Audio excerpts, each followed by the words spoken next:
Sandali lang.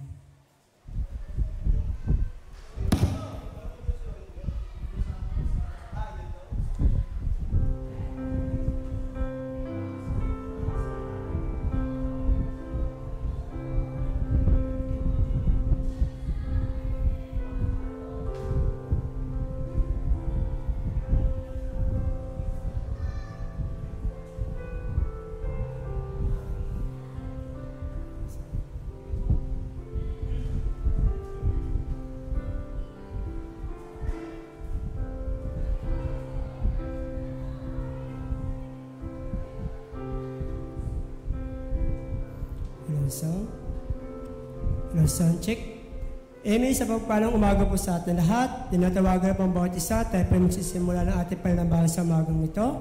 Tinatawagan ng bawat isa, tayo po magsisimula ng ating pananambahan sa umagang ito. Amen. Tayo po magsitayo at tayo po manalangin sa ating Panginoon para po sa ating pagsisimula ng ating pananambahan sa umagang ito. Let us pray. Dakilang Diyos, dakilang sa lahat, maraming salamat doon sa umagang ito. Maraming salamat sa opportunity na kami ang isasambog ni sa iyo. Ingatan mo ang bawat isa sa aming bumaghapon ang aming gawain. Ganon din, Lord, sa mga tatay sa unahan na ito, ikaw po ang magpapala. Ganon din po sa magbibigay pa ng mensahe ito, Panginoon. Ganon din po, Lord, sa mga miyembro na pupunta din sa iglesia. Ingatan mo sila at huwag pa na kami ay magpupuri at pagpapasalamat sa iyo. Patawad, Lord, sa aming mga pagkakamali at itinatin sa dakilang pangalan sa pangalan ni Jesus. Amen. So, remain standing at tayo pa mag-uwito sa Panginoon. Tawagin po natin sa leader, si Brother Julius. Amen. Praise God. So, tayo mag-uwitan po sa ating Panginoon. So, kandahin po natin, stand up for Jesus. Or second, and then last stanza. Everybody ready? Sing. Stand up for Jesus. He soldiers of the cross. Lift up his royal banner. It must not suffer long. From victory unto victory, his army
Everybody ready?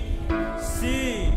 Standing on the promises of Christ mighty, through eternal ages let His praises be. Glory in the highest heaven shall and see. Standing on the promises of God. Standing, standing, standing on the promises of God, my Savior. Standing,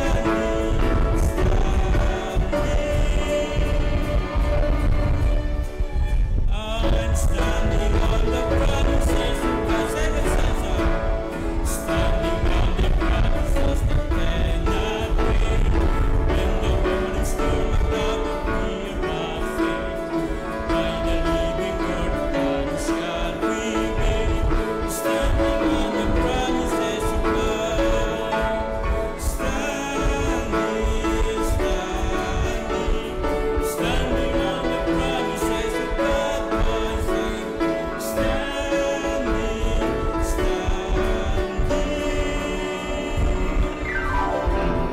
I'm standing on the promises of God. Last stanza. Standing on the promises that cannot fail. When the morning storm of God appear.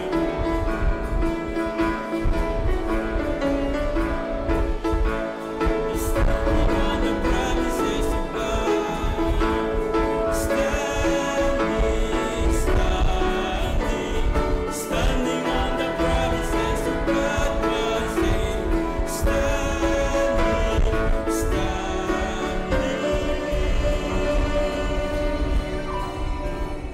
I'm standing on the promises of God.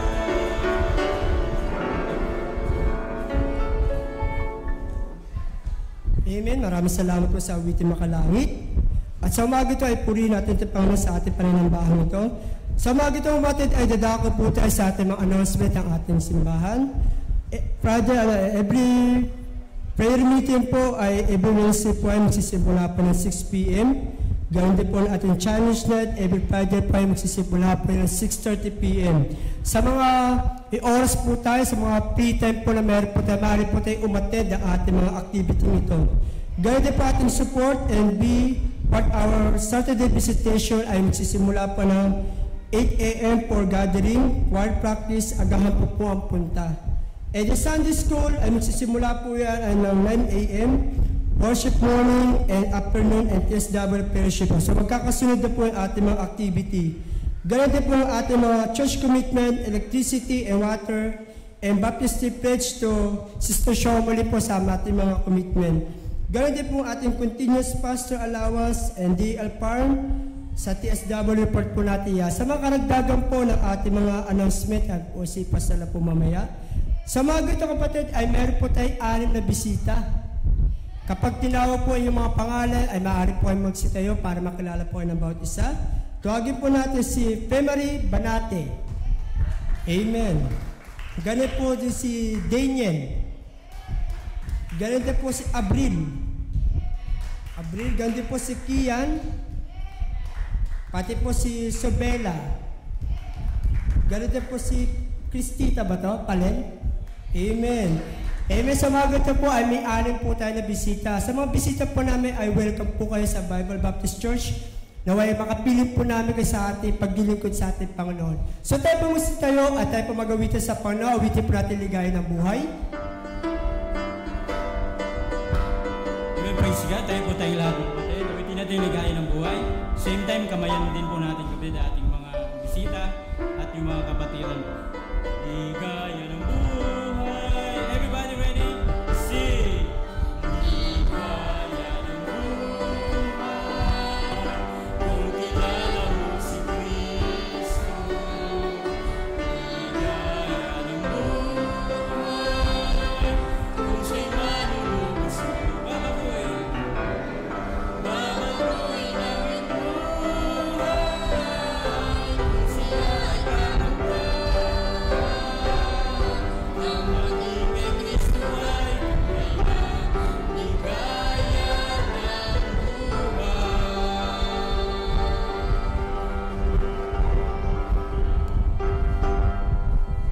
Amen. Amen. Standing po. Tayo po yung magbabasa natin ng Biblia. Open the Bible in the book of Joshua chapter 3 verse 1 to 17. Amen. Standing. Open the Bible in the book of Joshua chapter 3 verse 1 to 17. Tawagin po natin si Sister Vanessa.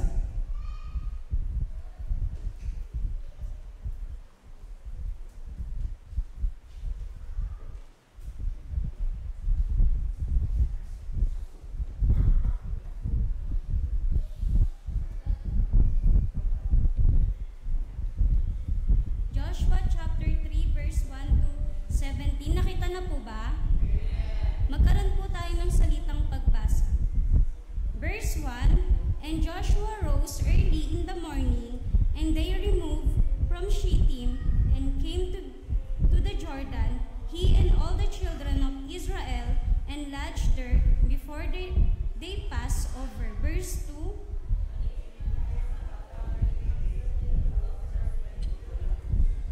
Verse 3, And they commanded the people, saying, When you see the ark of the covenant of the Lord your God, and the priests of the Levites bearing it, then you shall remove from your place and go after it. Verse 4,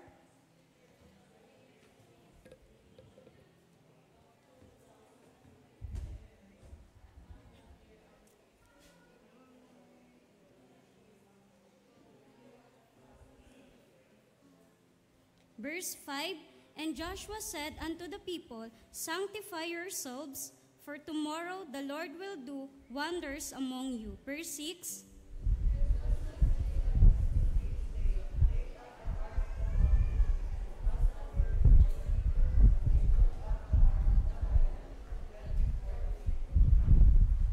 Verse 7, And the Lord said unto Joshua, This day will I begin to magnify thee in the sight of all Israel, that they may know that as I was with Moses, so I will be with thee. Verse 8,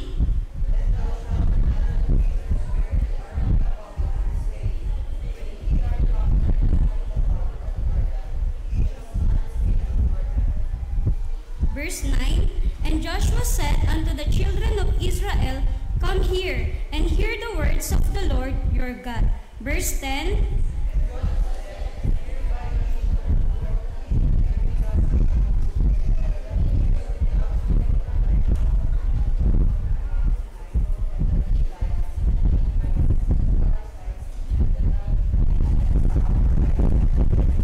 Verse 11, Behold, the ark of the covenant of the Lord of all the earth passeth over before you into the Jordan. Verse 12,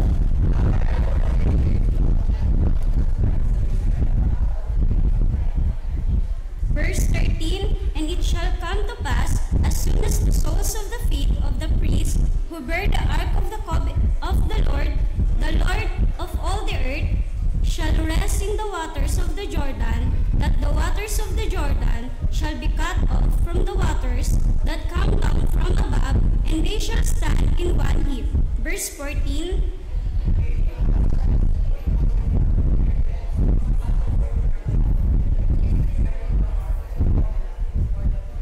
Verse 15, And as they who bore the ark were come unto the Jordan, and the feet of the priests who bore the ark were deep in the brim of the water, for the Jordan overfloweth all its banks all the time of harvest. Verse 16,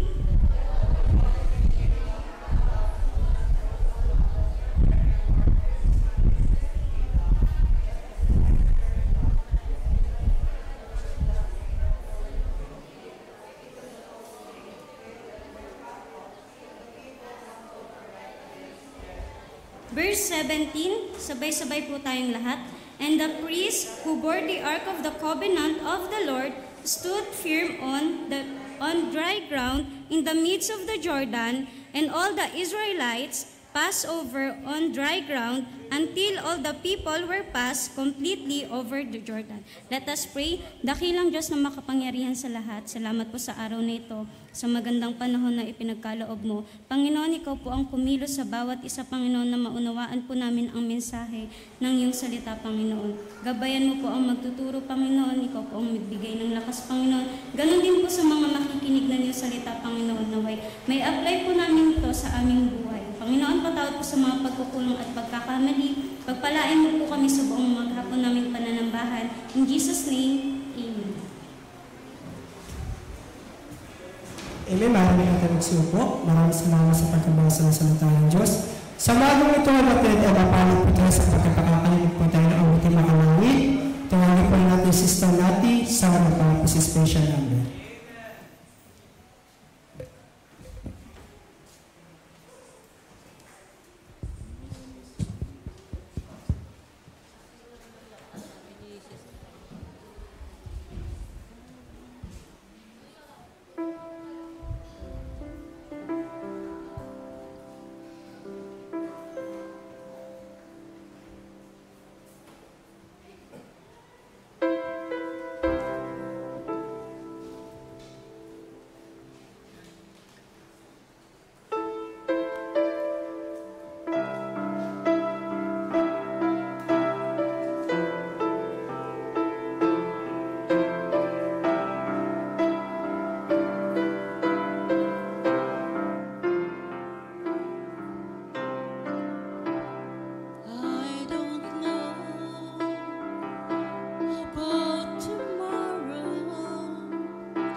Amen. Maraming salamat po sa special number. Sa bagong ito mga kapatid, tayo po magsitayo. Tayo po magawitin sa panal para pa sa ating pagbibigayan ng ating tithes and offering. Amen. Praise God. So tayo po tayo mga kapatid. Tayo awit sa ating Panginoon. Kasabay po ng pagkuha natin yung tithes and offering. Our best.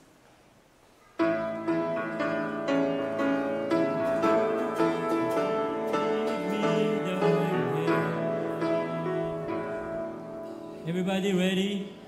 Sing. Hear ye the Master's call. Give me thy best. For be it great or small, that is his best. Do then the best ye can, not for reward, not for the praise of man, but for the Lord. Every work for Jesus will be blessed. God give us from everyone His grace. Our talents may be few, this may be small, but unto Him we sing our best, our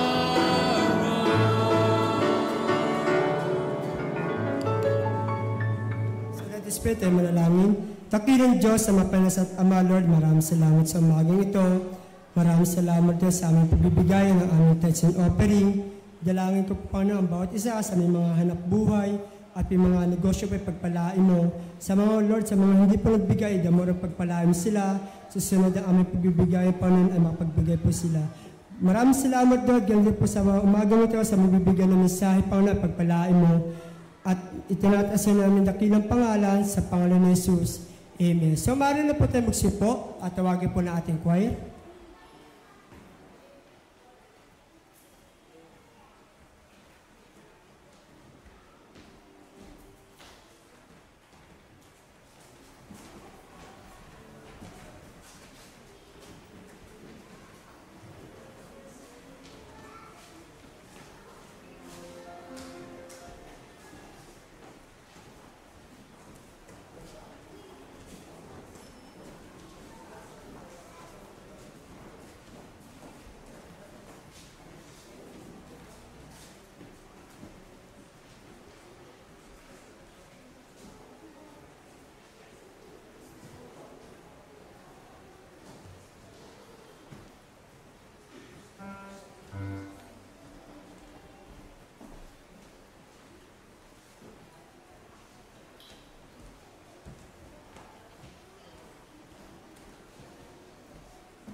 Amen. Maraming salamat sa choir. Ganito po sa nagbigay ng special namin ito. Sa mga ito, mga kapatid, handa po natin mga puso't isipan para pa sa pagkikinig ng salita ng Diyos. Tawagin po na ating pastor, Pastor Dennis Lopez, para pa sa salita ng Diyos.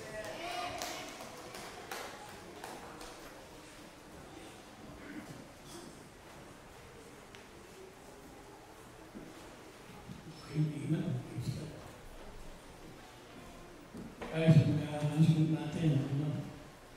Hindi pa naman uli tapos po yung ating baptistry. Yung maliit na swimming pool at the same time. Pero this coming Sunday, itong darating Sunday, pwede na ho tayo yung mag-baptize. So yung mga ready for baptism na dyan, amen.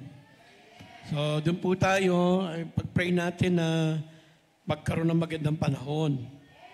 Ngayon, kung hindi man, lahat ng siyempre magpaalalay kayo. Huwag kayong magmamadali. Kumbaga, magpasis kayo, marami naman tayong workers doon eh. So, kahit iyakapin kayo, hawakan kayo. So, para hindi kayo madulas, magpaalalay kayo, lalo sa mga babae, doon tayo dadaan sa kabilang side. Para dito kasi Kalatchay, malalim yun eh, madulas talaga. Pag tag-ulan. Pero so far na manawa ng Panginoon, kahit isang beses po, hindi pa ako nadulas doon. 2 taon na ho ako doon eh. O kahit saan doon paglakad doon, wala pa ho akong siyempre manlulupa siguro tayo. Kaya magpaalalay kayo. Maganda na ho doon. Pray nyo lang kasi pag nalagyan natin ng pathway, yun maganda eh. Ang problema lang kasi yung mga ka-members ko doon, parang ang kukunat, parang kumbaga abangan pa, samantalang na tayo na nga nagde-labor. Nung ginawa namin yung daanan doon, actually, halos pagkain lang naman ang pinabayad namin sa kanila eh. Tulong-tulong eh. Kung nag-continuous lang kami, sabi ko nga, ang dali lang naman talaga nun eh. Kahit 200 lang, 200 pesos per week. 18 doon. So magkano yun sa 200 pesos per week? 3,600. Di, kada linggo, bumili lang ng graba. Ang graba siguro mga 2 elf na yun. So ibuhos lang ng ibuhos doon. Ayusin lang, lagyan ng baka kahit graba lang yun, within 3 months, tapos na yun. Sa ibang farm nga, puro graba lang nilagay. Ang nila parang nag-aabangan, kung tayo naman, lugi naman tayo kung tayo lang maglalagay nung lahat. Swerte naman nila, daanan lang. Pero ang iniisip ko nga, kung ako lang may pera, papalalagyan ko yung paunti-unti eh. Kung inap lang yung pera ko, kasi kaya, maganda, pag nalagyan po natin ng daanan yun, naku po. Kasi anytime, kahit anong oras, magtag-ulan man, tuloy-tuloy na yung kotse doon hanggang sa atin. Anytime, pwede magsimba doon. Anyway, may church tayo doon. Yun lang maganda eh. Natitempt na nga akong dikdikin yung mga bato doon eh. Yung mga malalaking, dating kalye doon, na pinabayaan nila, dikdikin namin, and then tapon mo sa daanan yun. Tibay na yun, hindi yun kayang dalhin ng tubig, basta maayos lang yung paggawa. Yung ginawa natin daanan doon, matibay eh.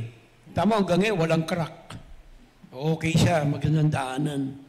So, ipanalangin ninyo sa Panginoon na matapos natin yun.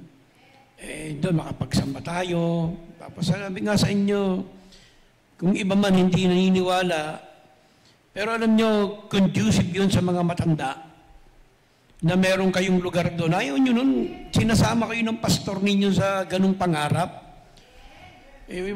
Siguro nga iba sa atin, mamatay na, hindi magkakaroon sariling farm eh. Oo, sa totoo lang.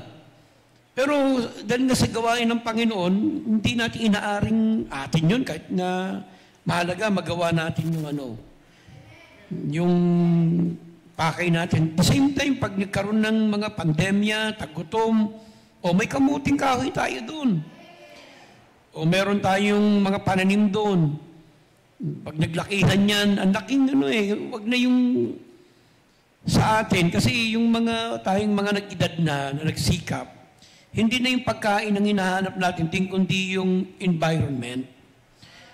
Diba? Siguro sa walang-wala, yun ang hanap pera. Pero sa mga may edad na natin na nagsikap, hindi na yun ang tinitignan, yung kanya, na lang yung bang makasinghot ng hangin, malibang-libang sa paligid. Kasi pagkain sa amin, ang dali na lang bilhin yan Ba't pa tayo magsasagang magsaka? Kaya naman natin bumili yan. Kahit sila na magsaka para sa atin. Pero ang tinitignan ko, hindi na yung sa akin yung hindi pangkalahatan, pati sa mga kabataan. Na meron kayong mapupuntahan doon kapag bagot na kayo sa mundo, gusto nyo na lumundag, mayroon kayong bukid doon, doon kayo magpahinga. Di ba? Meron kayong matatago. Nakadisgrasya kayo. Nakabuntis kayo. Pastor, nakabuntis ako. Magtatago ako sa farm. May tataguan ka. O nagnakaw ka, nakapatay ka.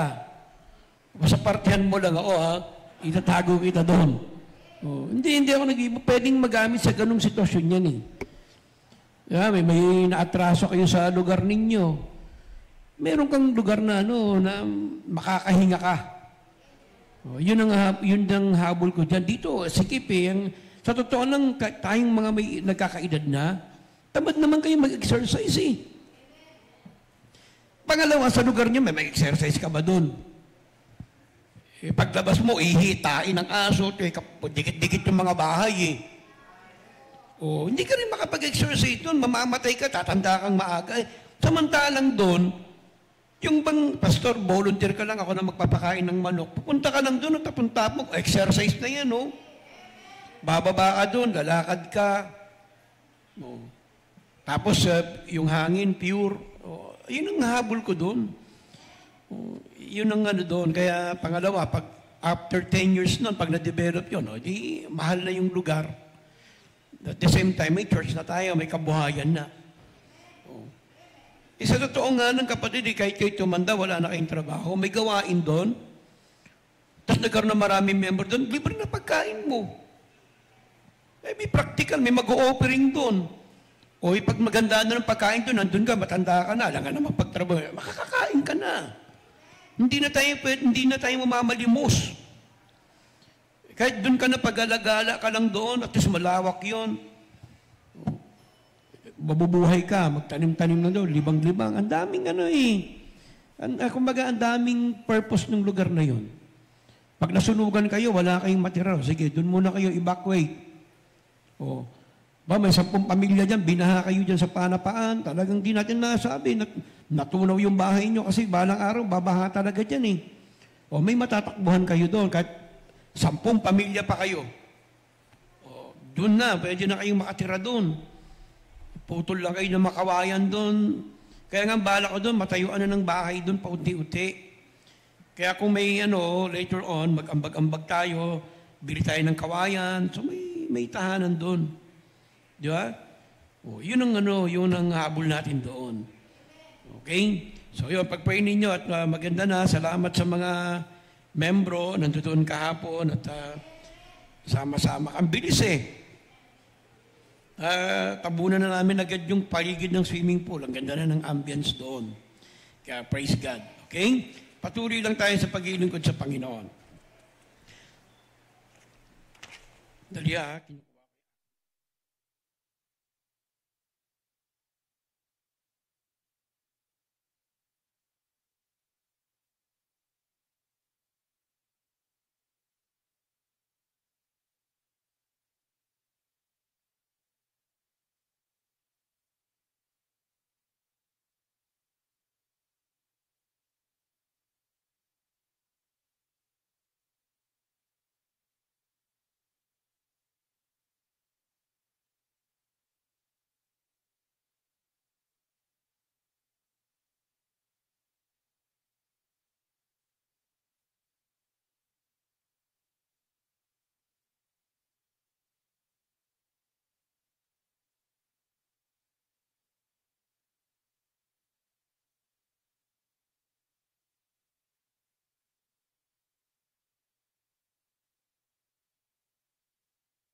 asketh thee, and from him that would borrow of thee, turn not thou away.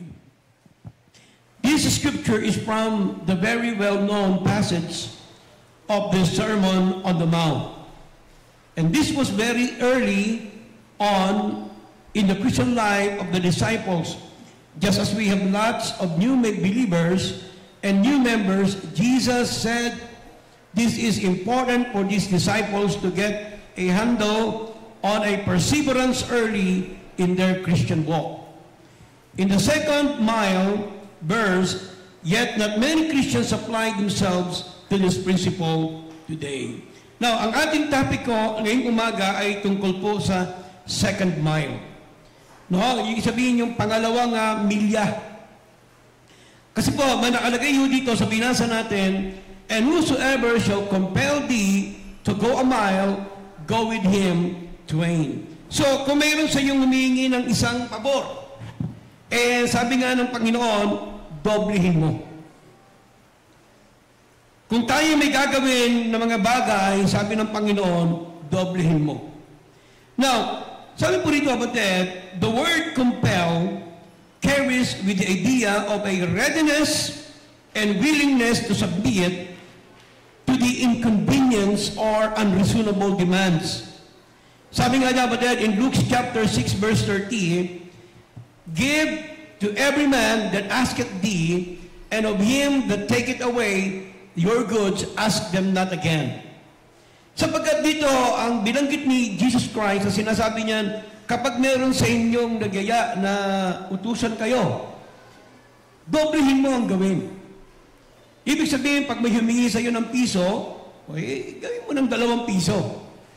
So, magandang kabutihan yon, sinasabi ng Panginoon, sapagkat yung sinasabi ng Panginoon niyan ay merong kaugnayan sa batas ng Roman during their time.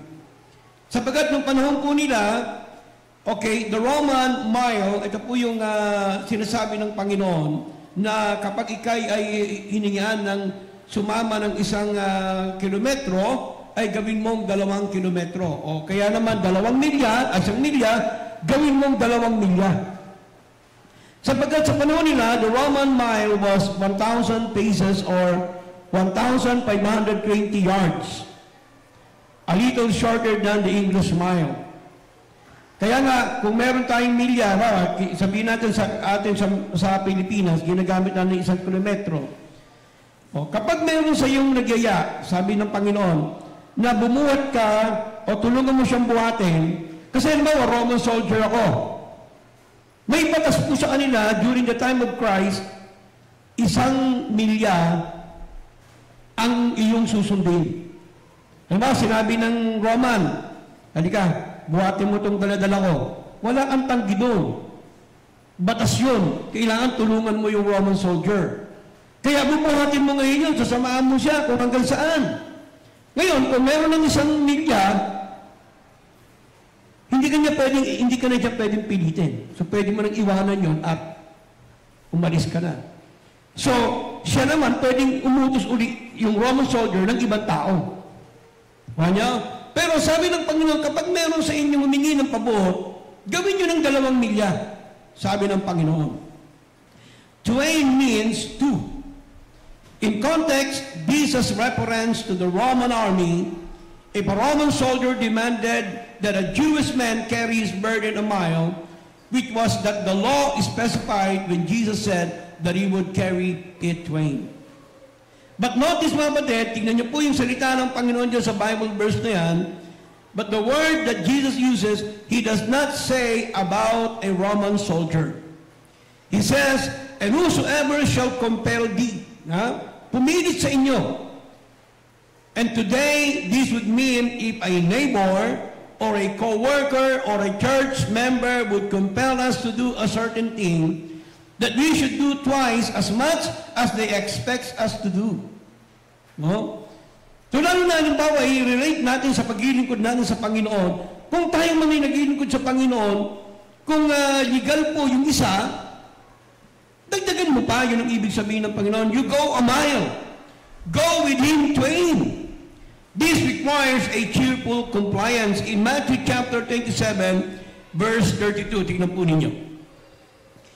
And as they came out, they found a man of Cyrene, Simon by name. Him they compelled to bear his cross. So ito po yung ito po yung isa pa sa mga nangyari sa Bible na yung naglalakad lang ba? Kaya di ba ito yung pangyayari sa ating Panginoon, kapatid, na nagdadala ng cross ang ating Panginoon. Nandoon po si Simon yung Cyrene. At sinabi ang nagsabi ko doon, Roman soldier. Sinabi sa kanya, tulungan mo kasi bumagsak ang Panginoon eh. So yung cross, sobrang bigat na eh.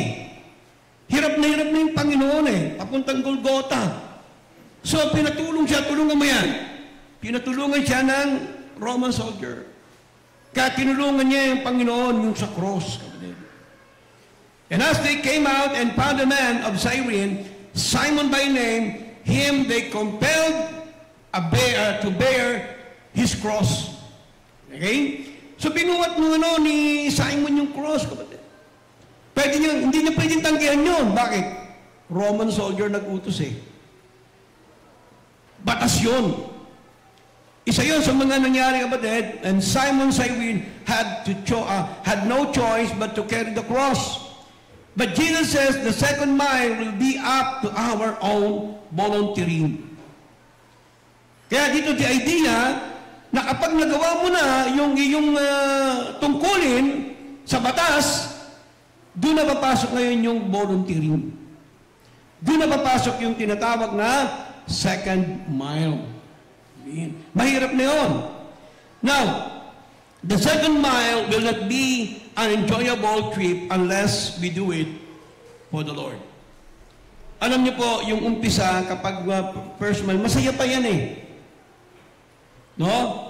Masaya pa yan. Minsan masaya pa yan pag bago kayong mananampalataya. Masaya pa yung kantahan. Dahil bago pa eh. First mile. O di ba, ganun yan sa pag-aasawa. Yung bagbagong mag-asawa, masaya pa yan. Kasi may labing-labing pa yan eh. Yung mga first siguro, mga first to 5 years, ewan ko kung ilan sa inyo, masaya pa yan eh. Pero kapag medyo lumalagpas, medyo bumibigat na yan, hindi na po yan ordinaryo. Yun, minsan, pag may asawa ka, may anak kayo, wala pa kayong anak, medyo magaang pa. Kaya medyo maganda ng buwan, pero pag nagkakaanak ka na, nandiyan na yung diaper, yan na yung baon, medyo bumibigat na po yung sitwasyon. Kaya sinasabi dito, yung first mile natin, gawin natin sa Panginoon. Pero pag natapos na natin yung first mile, dapat yung second mile, sabi nga, kapatid, hindi na madali yun. Pag bagong Kristiyana, pasimba-simba, madali eh. Pag Sunday, madali po yan. Pag Wednesday, madali po. Minsan, pag nag-offering tayo, kung ano lang yung kaya natin, madali pa yon. Minsan, sa mga bagong membro, mga bagong gawain, hindi pa yan medyo mabigat. Pero habang tumatagal yan, may mga pioneering kayo sa isang simbahan. So una yan, may misyonaryo, attend lang yan, di ba? Minsan nakakalibre pa ng kain yung mga uma-attend dyan eh. Pero mo sa naging member na yan, dyan na yung, mga kapatid, may project tayo, yan na. Siyempre, alam niyo, ang local church, hindi naman, tayo kasi local church, lalo na tayong mga Baptist, wala tayong ibang inaasahan eh. No? Hindi katulad po ng ibang mga simbahan, no? Ibang denominasyon, na kapag nagpatayo sila ng simbahan doon, dahil mayaman yung kanilang, kasi centralized po yung iba eh. Centralized, kaya kapag mayroong project doon, lahat ng pera, may pera yung pinaka-sentro nila, bubuhos yun doon. Gawa agad. At yung pastor doon, pastor, ministro, ano man, pari man, ilalagay na lang yun doon, kompleto na. At may mga membro na, hindi katulad natin, ang isang misyonaryo, pastor, dadalhin sa isang lugar. Walang tao yun. And then mag-preach yung pastor, magtuturo yun. Minsan, sarili niyang pera yung gagamitin pag may support pang as mother church, nagpapadala pa, yung eksakto lang yun para sa pagkain ng misyonaryo. Yan, nauubos pa niya yun. Ngayon, habang lumalaki, itong mga membro, yan na. O church, bibitawan na tayo ng ating mother church. Kasi ganun po tayo eh. Hindi forever na membro yung church. Banggitin ko na po sa inyo para wala nang hindi naman yung paninira. Katulad din bawa ng iglesia ni Manalo, ni Felix. Yung mga simbahan na yan, hawak yan ng sentral. So ano man ang nangyayari ba, may offering dyan, pupunta yan sa sentral. Pati yung mga ministro dyan, supportado yan ng sentral. Kasi hawak niya yan eh, malaking ano yan eh, organisasyon yan eh. Ngayon, kung kailangan ng pera niyan, bawa, magpapatayo sila ng simbahan, yung lokal mag-uusap yan, tapos uutang. Uutang sa sentral yan, at yung central magpapadala tayo, and then, pero yung mga lokal doon, babayaran din nila yun doon sa kanila, kaya may coding ng simbahan ng Katoliko, ay ng iglesia. Pero yung ministro dyan, hawak pa rin ng central yan. Katulad din naman ng Catholic churches, ganun din yan lahat ng Katoliko, kung dalawa kasi yan, kung sa Dominican, under lahat yan, iisa lang, sa Pope lahat yan. Central sa Vatican. So, madali sila magpatayo, walang problema sa kanila eh. Tapos, ang dami ng reading Katoliko mga membro dyan. Hindi katulad sa ating mga Baptist, pag pumunta sa isang lugar, wala. Kaya, yung mga membro, mararamdaman natin yung bigat. Pero yung mga Katoliko, wala kasi abuloy lang sila eh. Abuloy lang yan. Hindi naman yung tithing eh. Ewan ko ngayon kasi nakatithe sila. Kaya, yung first mile, yung patin-atin pa lang kayo ng Bible study, pakanta-kanta, paano mo naman, puro, siyempre baby pa eh, bata pa. Hindi sinasabihan ng problema. Meron ba kayong bata na kakadalawang taon, tatlong sabi mo, Popo, mama, uy, tutulog ka na magbayad ng ng kuryente, ha? Wala nang pera si daddy, eh. Magbabayad ka na. Hindi pa yun, kasi first mile pa lang sila, eh. Pero habang tumatagal na yung gawain, yung paglago, lumalakad ka na sa tinatawag na second mile. Di ba? Kaya ganun ang buhay, eh. Katulad din mo sa relasyon niyo, mag-asawa. Sa umpisa, maganda, pero pag tumatagal na, hindi naman tayo pinanganak na mayayaman, nandiyan na yung mag-uusap kayo ngayon, o kailangan na natin ng bumili ng sariling bahay at lupa. Kailangan na natin magtrabaho. Yun na yung mga bagay na hindi na madali. Na kapag may anak na kayo, hindi na yung mga magulang bibili kayo ng kakain kayo dati, kinakain tayo ng masasarap. Yung mga pwedeng yung luho. Pero ngayon, hindi na. Magtitipid na. Dahil kung meron kayong 4 na anak, 3 anak, hindi na maganda yan. Yung 1,000, pagpunta nyo sa SM na ubusin mo, manghihinayang ka na. So, medyo yung second mile na sinasabi ng Panginoon, ay hindi na po ordinaryo yun, mga kapatid. Yung second mile, there are some things about the second mile. Okay? That keep some Christians from traveling it. The second mile is what? Number 1, the second mile is a lonely road. Yung second mile na tayo sa paglilingkod natin sa Panginoon, medyo minsan nag-iisa ka na yan. Kasi it's a matter of principle na eh. Kaya nga, alam mo, karamihan sa mga Christian sa atin, mga Baptist, konti lang tayo sa simbahan eh. Kasi kung titignan mo yung mga ibang uri ng faith, ang dami-dami. Kasi nakikita mo, nandun pa rin yung first mile nila eh, kantahan, rock and roll. Ganun lang, napaka-patient lang po yung pananambahan. Pero dito, yung second mile, sinasabi ng Panginoon, as the Lord in you, mga kapatid, tinatanong po natin sa atin bawat isa, are you traveling the second mile? So, tayo ba ay tumatakbo sa lumalakad na sa second mile o first mile pa rin? Kaya minsan iba, hindi makatapos ang first mile, hindi makapunta ng second. Parang may naamoy ako, kapatid. Tignan nyo, may amoy sunog eh. O baka may nagluluto ng sunog. O, kasi baka mamaya umaapoy na tayo. Ibang amoy dito. So, kailangan lumakad tayo second mile. Sinasabi nga ng Panginoon, kapatid, are you traveling the second mile? Or are you the cause of someone else traveling the second mile? And there are only two types of Christians on this roadway, kapatid. Dalawang Kristiyano lang po ang nandirito sa daanan ito. Katulad ng ginawa ng the Roman soldier was the reason for Jewish boys to be traveling the second mile. It's not crowded. Ulitin ko sa inyo, yung second mile hindi na yung marami. Konti na lang yan.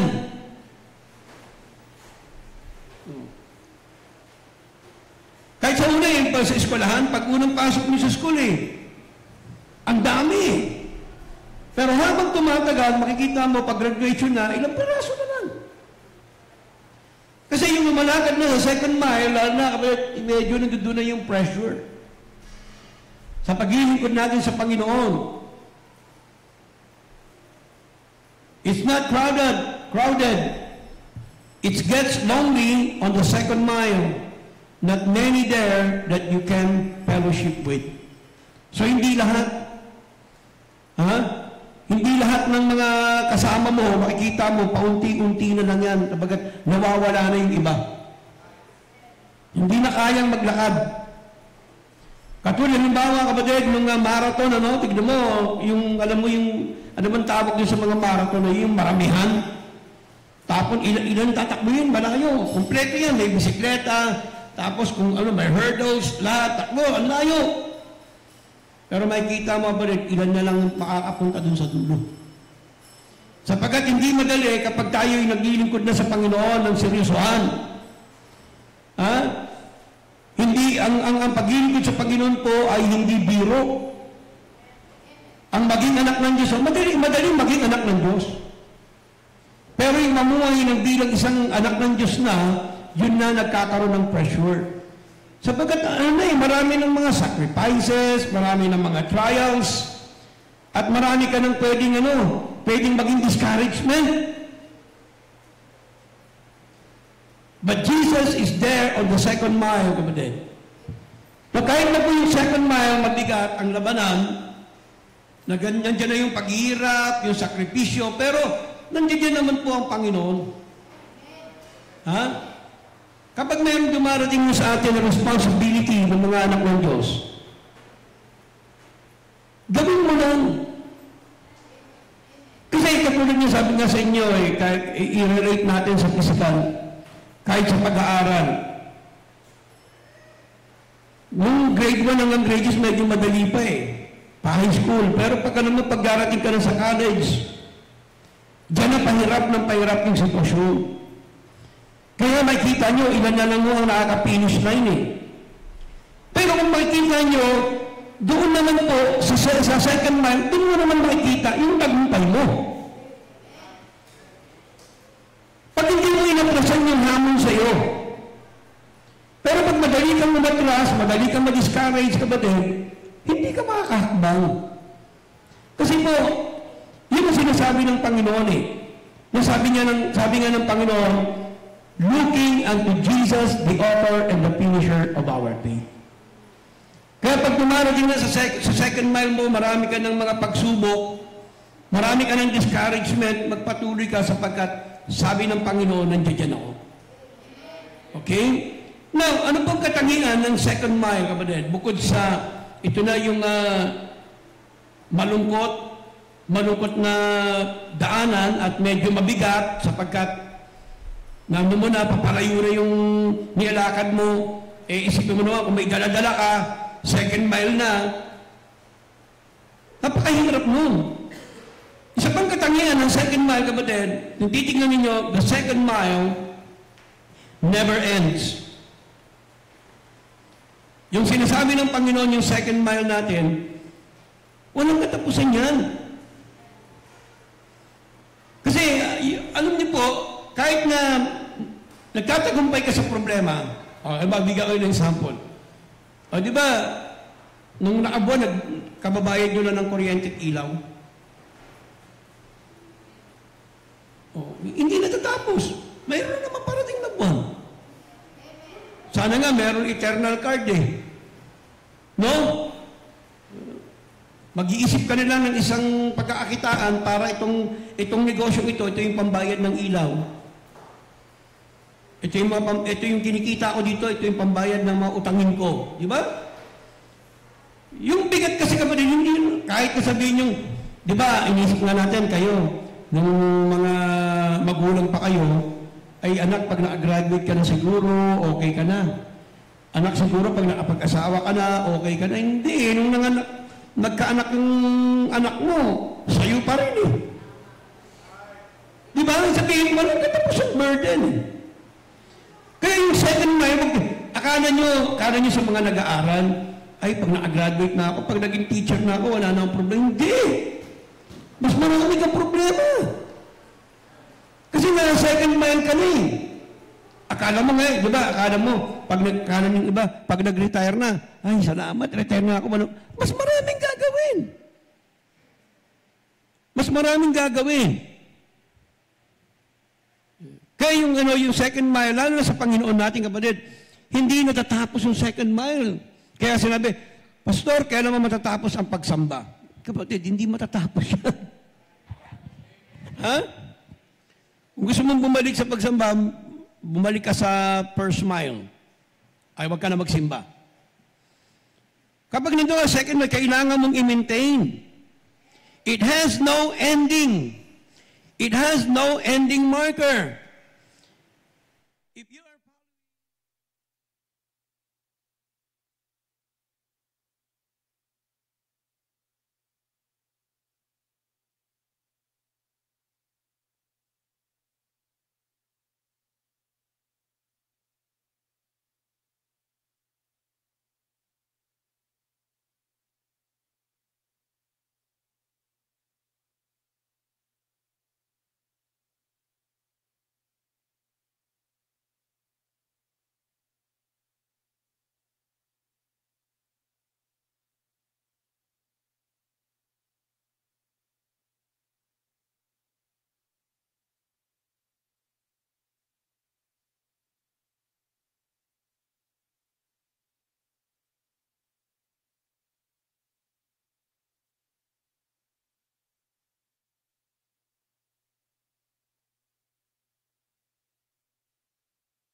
a lot of landmines on this mile. No? Nandiyan na, marami ka ng pwedeng, diyang milya na yan, ay marami ng mga time bomb na nakalagay. Kaya ingat ka talaga. Kaya nga sabi ng Panginoon sa Ephesians, walk circumspectly. Bilang mga anak ng Diyos, iyan na yung time nga. Kaya kita mo po yung mga Kristiyano na hindi nag-iingat sa pagiging Kristiyano. Wala naman silang dapat pag-ingatan eh. Kaya kahit anong maapakan, wala sa kanila yon eh. Bomba lang naman yan. Sabi, testimony lang naman yan. Hindi na pinag-iingatan yung kanilang pagiging Kristiyano. Kaya kahit hindi magsimba, wala silang pakialam. Di ba? Kahit di kami makapagsimba, wala naman yan. Kasi nga, wala silang pakialam. Nandun pa rin sila sa linya ng first mile.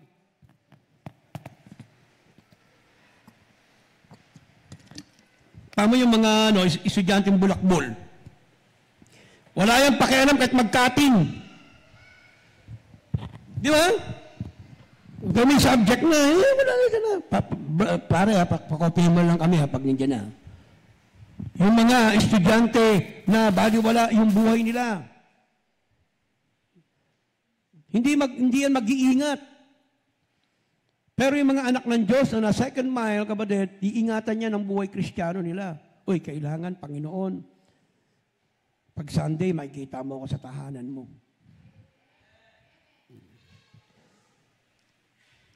Yun. Naalala ko yung testimony ni Sister Nati. Banggitin ko lang. Nag-upo tayo kahapon, nagkwentuhan eh. Tapos si Brother Larry pala, sabi niya, ba gagamitin ko lang? Dati palang mabisyo to si Brother Larry. Siyempre, naiiya ka mag-soul winning. Yung testimony mo, gamitin mo sa Panginoon. Gamitin mo yung testimony mo. Kung dati kang naninigarilyo, dati kang umiinom, ngayon hindi na, yun ang gamitin mo, Brad. Totoo ang Panginoong Yesus. Nagbabago siya. Alam nyo, si Mel Gibson, ginagamit lang natin kasi popular di ba? Lahat alam natin. Na-addict yun sa alak. Ewan ko lang, siguro nung nagpelikula siya ng Passion of Christ, baka nabago rin naman yung buhay niya. Kasi yung bida niya doon, yung nag-act ng Kristo, naging born again. Naging born again. Nagbago, binago ng Panginoon. Kasi mismo pala doon sa cross, doon sa shooting nila, tinamaan siya ng kidlat. Kinikwento niya, grabe yung experience niya. Talagang doon sa pelikula niya, ang Panginoon talagang kumilos ang banal na spirito. So ganun kapatid, talagang you will be under attack. Kaya nga yung buhay mo, ingat kita mo. Pag ikaw lang nagalit ka lang, one time meron akong isang kapatid na parang pinagsabihan ko. Nagalit sa akin. Kasi daw, bakit ko ginagamit daw yung relihiyon ko? Sabi ko, hindi, it's not a matter of religion. Ito'y prinsipyo. Wala tong relihiyon. Kaya ginawa ko talaga, sabi ko nga, kung inaatake mo yung pananampalataya namin, kahit kapatid kita, ay pakukulong kita. Kaya dinimanda ko siya eh. Kaya naawa lang ako dahil nagsumingi ng sorry. Sabi ko, ate, ako, matanda ka sa akin, respeto kita. Pero pag sa Biblia na, sa prinsipyo ng Biblia, ng Panginoon, wag mong kakantiin yan dahil kasi pareho tayo may karapatan. Walang biro yan. Ganun kasi ako eh. Atakihin ka dyan, marami. May kapatid ako na kapag nagiinuman sila, nung kabataan ko pa, di pa ako pastor, paiinumin ako ng alak. Bibigyan daw niya ako ng pera. Sabi ko, sa'yo na yung pera mo. Tinataasan pa nga eh. Tinataasan pa eh.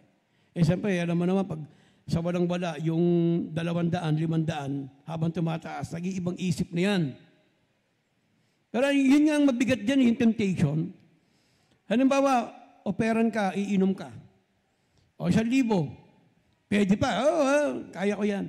Paano kung 5,000 na? Isang shot lang. Wala naman nakakita sa iyo eh. Paano 10,000, isang shot lang. Isipin mo, para sa gawain naman eh. Shotin ko na yan. Patay ka. O. Hindi mo kakayanin ang temptation ni Satan. Sa Panginoon nga, depende yun sa pagkatao mo. Kasi ang Panginoon, biriin mo, magkano ang price ng Panginoon? Sabi ni Satan, nakikita mo ba lahat ng kingdom na yan?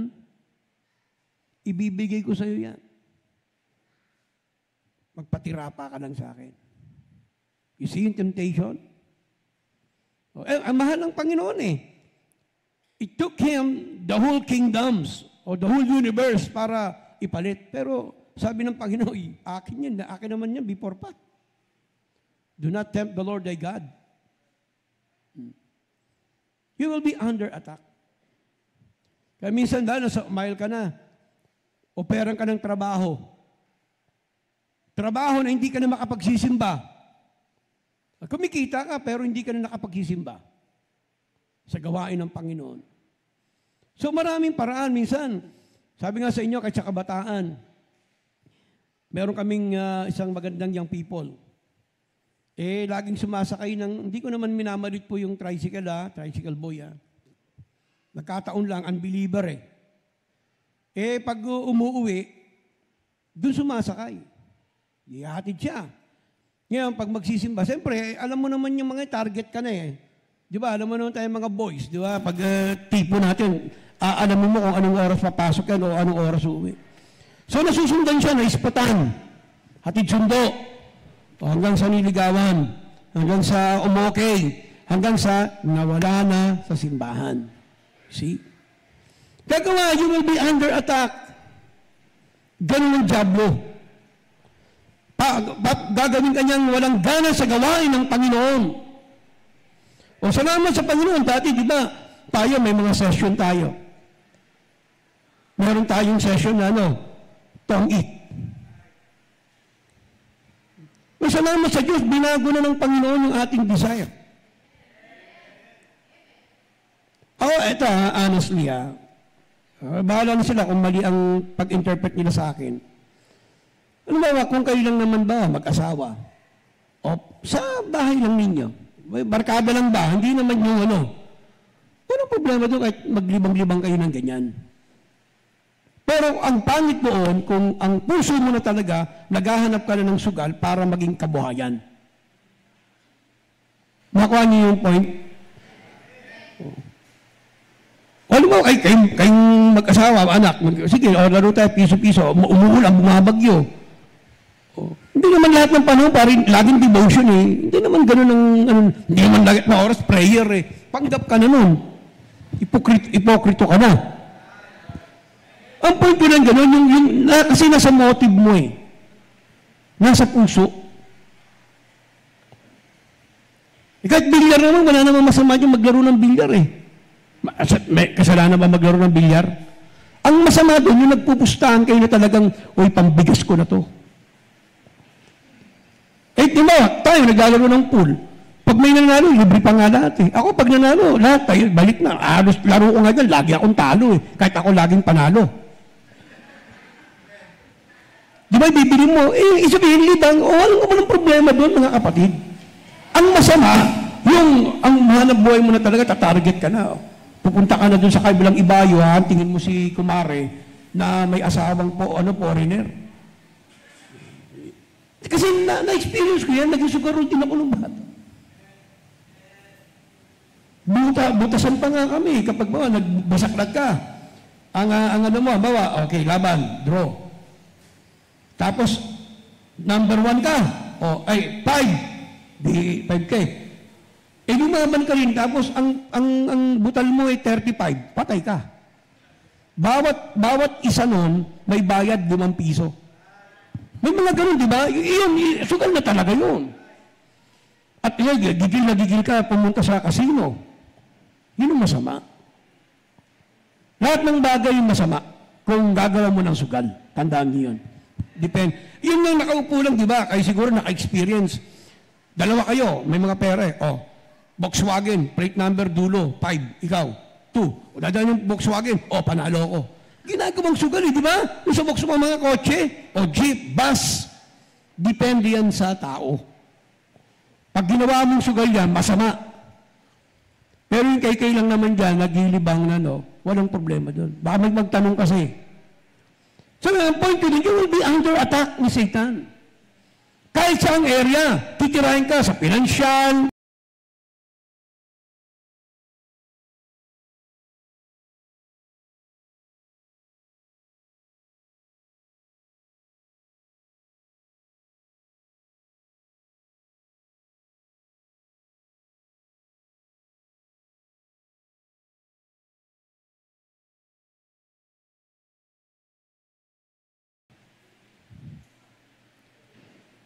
bibigyan ng problema.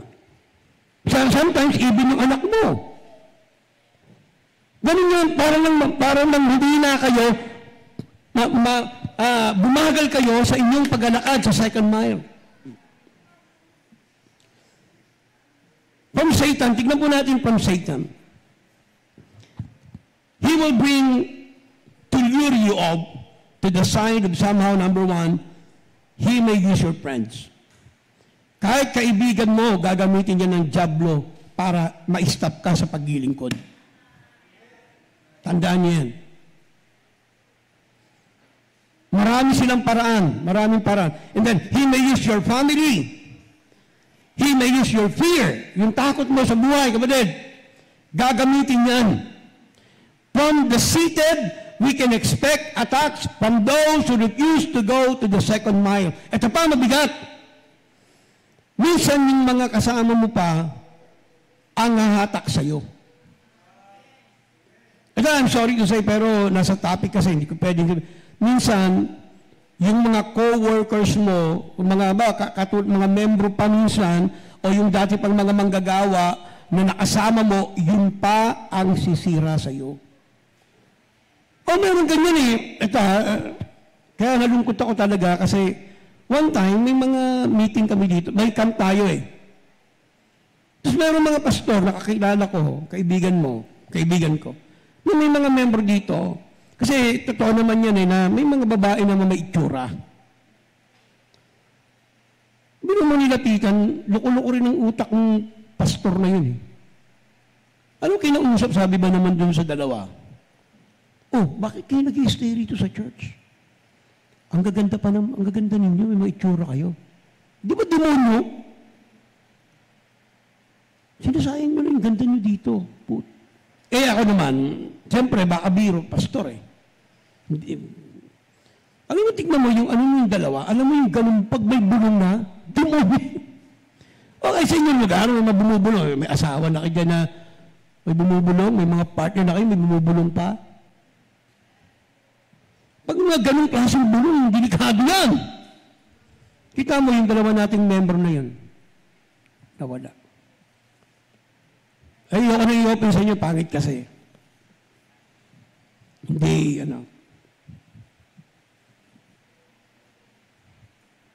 mas may malalim pa doon na nangyari. You see? Kaya kayo, huwag kayong, kahit ang mundo, bubulahin lang kayo niyan. Kung yan naman taong yan, nakita ninyo na nilalayo kayo sa Panginoon. Kasi yung mga dalaga, mga ganyan, mga bulong sa inyo, habang sumasakay kayo dyan sa mga tricycle o ano man, may mga bulong. Pag bulong yan, ingatan ninyo. Ito, pangit man, pero share ko lang sa inyo.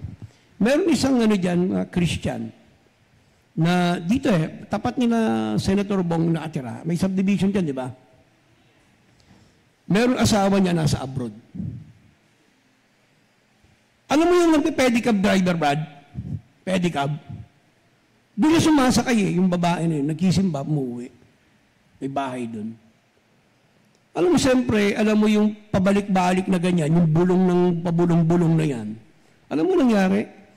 Yung babae, iniwan yung asawa sa abroad, sumama doon sa nagbabike. Nawala na pag-iilingkod niya. You see? Alam mo, ingatan niyo yung precious thing na sa inyo nagilingkod kayo sa Panginoon. Kaya sabi ko nga, lagi sa mga tao, huwag mo ipagpalit ang Diyos sa kanila.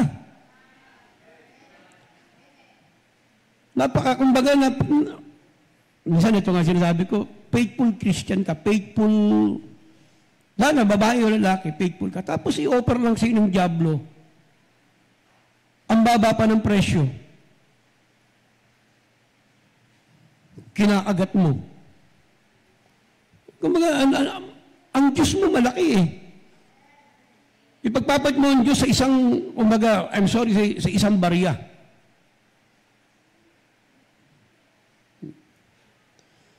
You will be under attack yung mga naglalakad sa gawain ng Panginoon. Kaya huwag kayong magpapadali sa mga tentasyon ni Satanas.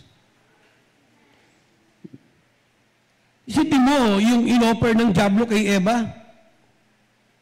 Kamatayan, samantalang inoffer ng Diyos sa kanya, eternity. Ano man, hindi naman dapat tayong mamamatay eh. Wala na tayong kamatayan. Nung nilikha ng Diyos, ang tao, eternal sila. Si Eva at Adan. Pero nagkasala, kung kumain si Adan, actually nagka-effect yung kasalanan kay Adan eh. Doon na. See? Ipindang tayo lalo sa precious natin paglilingkod sa Panginoon. Yung masayang buhay ninyo, babasakin yan. Okay? And then, last kapatid, sabi rito, a carnal Christian has no boundary of what he expects a second mile Christian to do. They won't do it themselves, but they think everyone else should. Bilihin mo, pag sila, okay lang sila, pero kailangan kayo gawin nyo. Kaya mag-ingat tayong mga anak ng Diyos na lumalakad na sa second mile. No? Naglilingkod kayo sa Panginoon, binibigay nyo, and then last kapatid, the second mile is a burdensome. Kaya di ba, kapatid, minsan nakakaranas kayo na parang ang bigat naman sa Christian. Hindi ko naman obligasyon bakit ako dapat magbigay dyan? Bakit? Burdensome eh. Kasi yung talagang mga nagmamatured sa Panginoon, kaya nang i-handle ng responsibility. O kaya nga sa atin, kung kayo po gusto nyo mag-asawa, kaya mo na mag-handle ng responsibility. Kasi kung ikaw, ito nga kapatid, kung ikaw mismo, kahit pang-upa lang ng bahay ninyong mag-asawa, hindi mo pa kaya, huwag ka mag-asawa. Huwag ka manligaw muna. Kung hindi mo pa kayang isigurado yung lampi ng anak mo. Kaya nga naman, pasensya na po, baka masaktan kayo. Kaya nga ako, ang aking batayan kapatid, kapag gusto mag-asawa, kailangan aalis kayo sa tahanan ng mga magulang mo. Kaya ng lalaki. Kasi ngayon hindi na eh, pati babae kasama ni, kaya rin ng babae. Ibahay ka. Pero kung wala, nakasampid pa rin kayo sa mga magulang niyo, huwag ka mag-asawa. Kaya alam niyo po, okay, magtatampo maraming failure sa atin. Dahil hindi tayo naturuan ng tama kung paano ang lumagay sa tahimik. Kasi independent responsibility yan eh. Kaya nga, nung tinawag kayo ng Panginoon, nung kayo'y naging Kristiyano, naging born again, naging anak ng Diyos, may responsibility kayo. May ibig sabihin, simple lang kapatid, nung kayo'y naging Kristiyano, ibig sabihin, kaya nyo ang responsibility na maging membro ng isang simbahan. I'm sorry, inasawa ka ng Panginoon eh. Alam nyo ba na kayong mga membro ay asawa ng ating Panginoong Jesus? The church! Kaya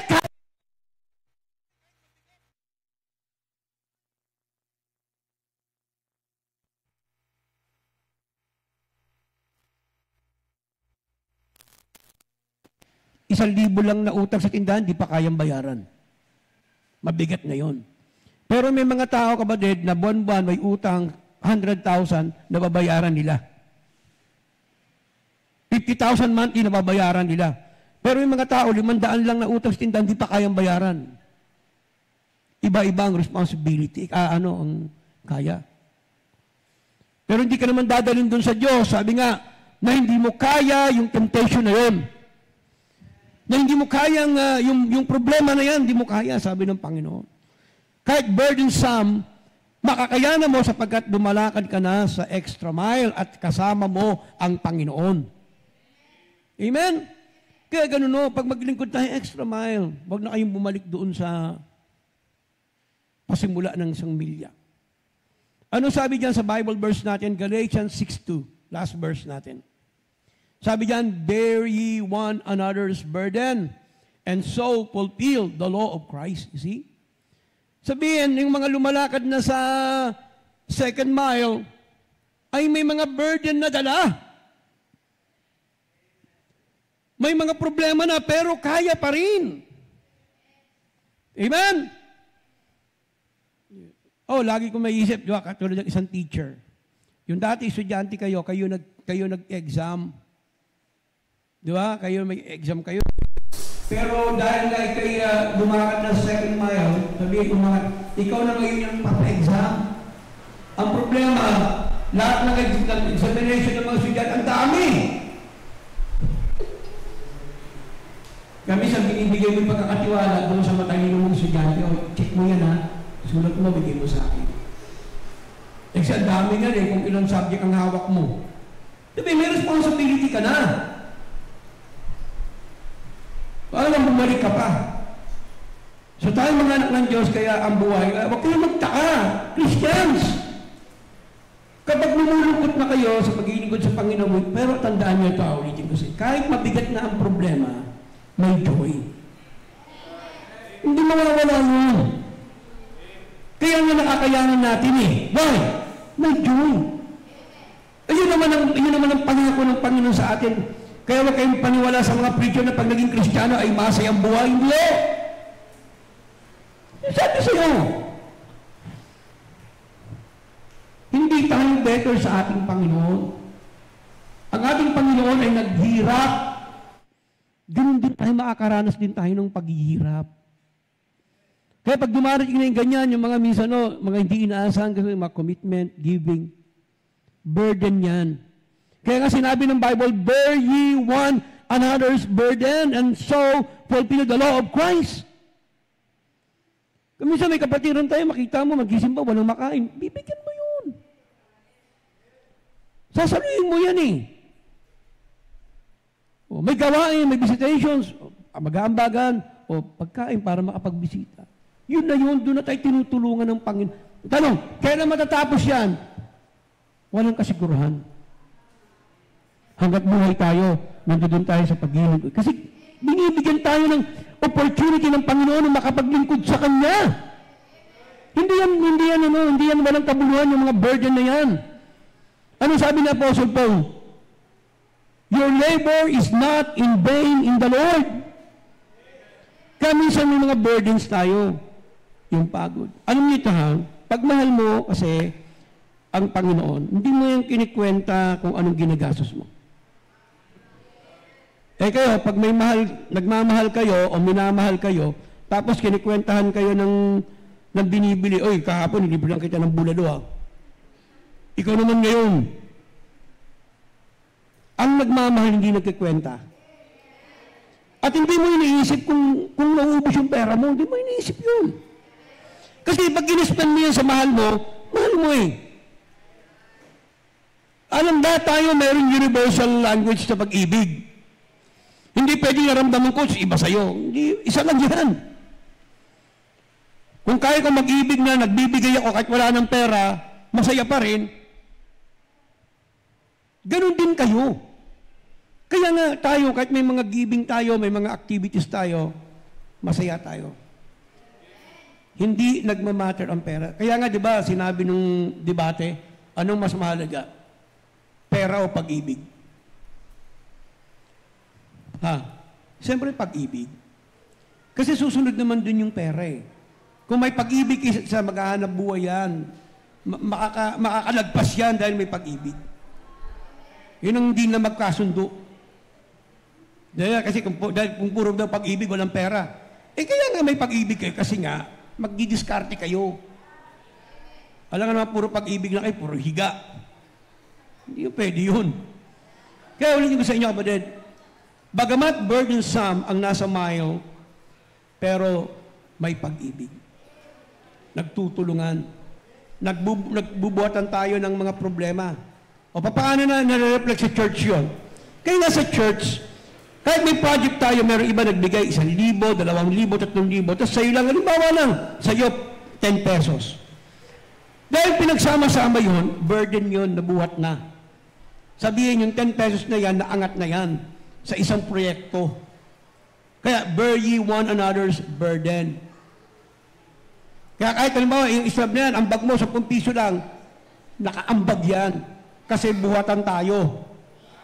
Yun ang ibig sabihin ng paglilingkod sa Panginoon. Kaya tanong ko sa inyo, nasa extra mile na ba kayo? O, manatili kayo sa extra mile. Yun ang tandaan ninyo, yung mga second mile na yan na meron sa atin. Okay, ulitin ko lang, baka makalimutan ninyo eh. So number 1, second mile is a lonely road. Malungkot na yan. Hindi na yan, kung titignan mo, hindi yan masaya. Pero yung joy nasa loob.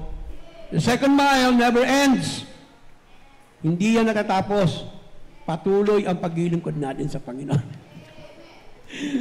Nalatawa nga ako dun sa Maragondon eh. Sabi siguro nila yung mga workers doon, kailan ba matatapos yung paghuhukay namin?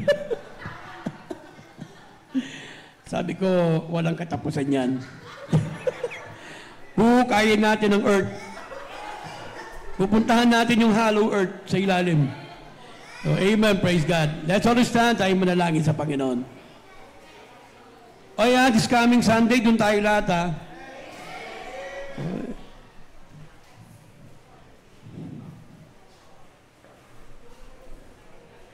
Amen. Tayo po imawit, and then let's sing Majesty.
Praise God.